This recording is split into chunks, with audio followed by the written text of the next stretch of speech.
कार्बि आंलं जिल्ला 13 नं लाहिन बियाबनि जानो गोनां बिसायख'थिनि थाखाय बिजेपि दोलोनि बिजाथिया जिल्ला बाथौ थानसालियाव इसोरनिसिम आरज गाबफैदों। कार्बि आंलं जिल्ला 13 नं लाहिन बियाबनि जानो गोनां बिसायख'थियाव जाफुंसार एबा देरहासार जानो हानाय बादि बिजेपि दोलोनि बिजाथि बिलि महन खाख्लारिया जिल्ला बाथौ थानसालियाव इसोरनिसिम आरज गाबफैदों।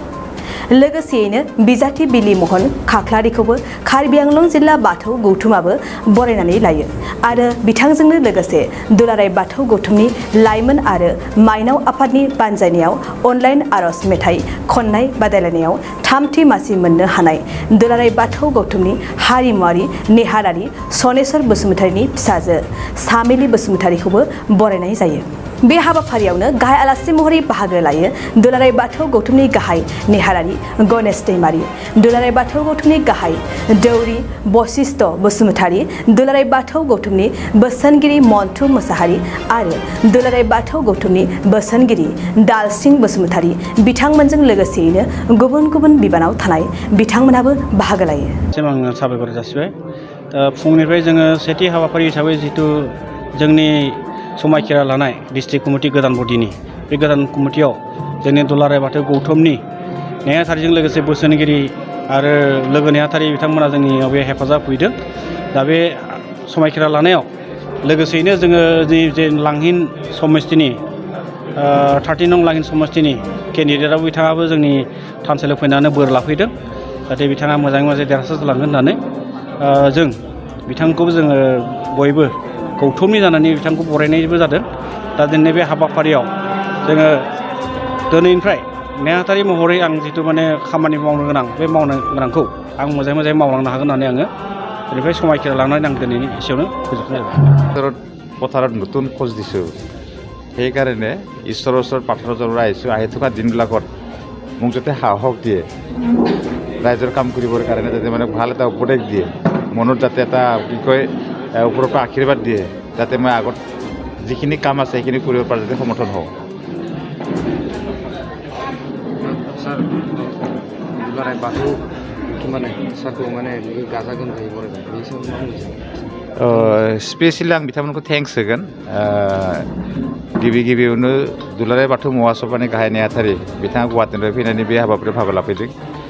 बिनि थाखाय आं बिथांमोनखौ साबायखर लाखिबाय आरो लोगोसे जिल्ला बाथौ महासभानि आफादगिरि नेहाथारि बिथांमोना मोनसे प्रग्राम लानानै आंखौ बेबायदि मोनसे आशीर्बाद होनायजों आंखौ बोलो जाते गोरा जायो। बिनि थाखाय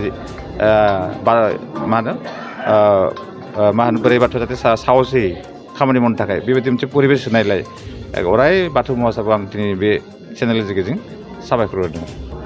कमिटि दुलाराय बाथौ गौथुমৰ সম্বৰ্ধনা শপত গ্ৰহণ অনুষ্ঠানত দুলাৰায় বাথৌ গৌথুমৰ সাধাৰণ সম্পাদক হৈ এই বাথৌ থানচালিত উপস্থিত হৈছোঁ আৰু ইয়াতে আজি যিখিনি দায়িত্ব প্ৰেচিডেণ্ট ছেক্ৰেটাৰী আৰু যিখিনি কৰ্মী আছে আজি শপত গ্ৰহণ লৈছে আৰু ইয়াত আগন্তুক দিনত ভাল কাম বাথৌ ধৰ্ম প্ৰচাৰৰ কাৰণে কাম কৰি যাব। ইয়াক লৈ চেণ্ট্ৰেলৰ পৰা আমি ইয়াত উপস্থিত হৈছোঁ।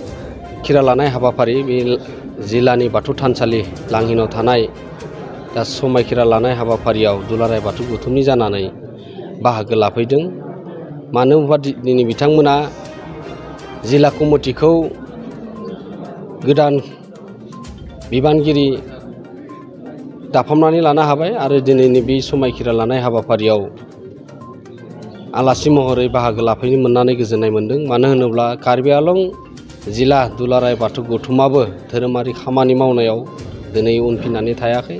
दिनै सारा मुलुगावनो बाथौ धोरोमनि खामानि मावनायफोरा मोनसे गोजौ थाखो खामानि सोलिगासिनो दङ आरो बेजोंनो दिनैनि थानसालियाव मोनसे समायना हाबाफारिजों दिनै समायखिरा लानाय जादों आरो बेयावनो दुलाराय बाथौ गौथुमनि बोसोनगिरि दौरि आफादनि लिंथुमगिरि लोगो नेहाथारि बेवहाय हारिमु नेहाथारि बेवहाय बाहागो लाफैदों आरो जोङो दुलाराय बाथौ गौथुमनि जानानै दिनैनि बे हाबाफारियाव बाहागो लानानै बे गोदान बिबानगिरि बिथांमोनखौ एसे सुबुरुन होनायजों लोगोसे गोदान मोनसे थांखिजों नोजोरजों बर' समाजनि गेजेराव खौसे नोजोरजों खामानि मावलांनो थाखाय बाथौ धोरोमखौ गेवलांसार खामानि मावलांनो थाखाय बिथांमोनखौ दुलाराय बाथौ गौथुमनि जानानै खावलायदों आरो बिथांमोना दिनैनि बे गोथार बाथौ थानसालिनि गेजेरजों समायखिरा लानायजों आरो इयुननि समाव बिथांमोना खामानि मावलांगोन। नोंथाङा सरखारि साख्रि नागिरदोंना? नोंथांनि थाखाय मोनसे गोजोनथाव खौरां। नोंथांनि थाखाय दं एडुकेट पइन्ट, जेराव नोंथाङा सोलोंथाइ लानायनि गेजेरजों सरखारि साख्रिनि गुबुन गुबुन रोखोमनि गोब्राब आनजादफोरखौ उथ्रिसारनो हागोन आरो गावनि आथिङाव गसंथानो हागोन। बे एडुकेट पइन्टआव नोंथांमोना SSC, bank PO, bank clerk, bank SO, UPSC, एफएससि, defence, railway, state insurance, AAO, ADO एसिस्टेन्टजों लोगोसे स्टेट लेभेल जब आरो माखासे सरखारि साख्रिनि आनजादाव गोनांथि जानाय आयदाफोराव सोलोंथाइ लानो हागोन। मख'नो गोनांदि बे सोलोंसालियाव साख्रिनिल' नङा, बेयाव MBA आरो सैनिक स्कुल बायदियाव एडमिशननि थाखाय एन्ट्रेन्स होनो थाखायबो सोलोंथाइ लानो हागोन। बे सोलोंसालियाव गाहाम थाखो खथानि सुबिदा दं आरो सम मथे नोंथांनि सोलोंथाइखौ बे सोलोंसालियाव होनाय जागोन।